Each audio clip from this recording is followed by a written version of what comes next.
Je vois un certain nombre de ventes qui sont perdues par des entrepreneurs, par des commerciaux. Ces ventes ne sont pas perdues parce que le service n'est pas bon, parce que leur produit n'est pas bon ou parce qu'ils sont trop chers. C'est pas le sujet. Ces ventes sont perdues par manque d'information. Ils n'ont pas compris ou identifié des informations qui sont pourtant capitales dans leur cycle de vente.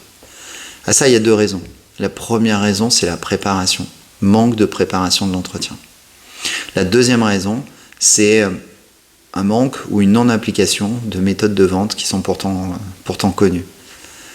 Pour la première raison, aujourd'hui, il existe énormément d'outils qui permettent, en peu d'efforts, peu de temps, de collecter un maximum d'informations sur l'entreprise que je vais visiter et sur l'interlocuteur avec qui j'ai rendez-vous. On peut utiliser des prompts sur des moteurs IA, par exemple, et très franchement, en peu d'efforts, on va collecter un maximum d'informations.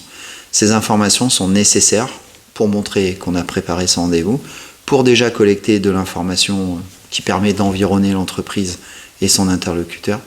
Et c'est aussi des questions qu'on n'aura pas à poser puisqu'on a déjà les informations. Ça permet une très bonne compréhension. Deuxième point, c'est la méthode. Très connue, les méthodes de découverte, mais pas toujours très appliquées.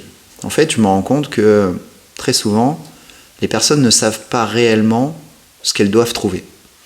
Et là, on touche du doigt un problème, c'est que si je ne sais pas ce que je cherche, c'est pas facile à dire ça, hein, vous remarquez. Donc si je ne sais pas ce que je cherche, j'aurai beaucoup de mal à le trouver. Donc, on en vient à la structuration d'un plan de découverte, on en vient à l'identification des sujets clés qu'il va falloir que je discute avec mon interlocuteur. Et en ayant identifié ces sujets clés, on peut facilement préparer des questions qu'on va poser pour faire parler l'interlocuteur sur ces sujets-là. Voilà. Perdez pas des ventes parce qu'il vous manque des informations ou parce qu'il y a des points clés que vous n'avez pas identifiés ou mal compris. Et souvenez-vous toujours, c'est pas le client qui ne vous l'a pas dit. La plupart du temps, c'est que vous ne lui avez pas posé la question. Allez, préparez vos entretiens, structurez une méthode et vous verrez, vous allez gagner en efficacité. À très bientôt.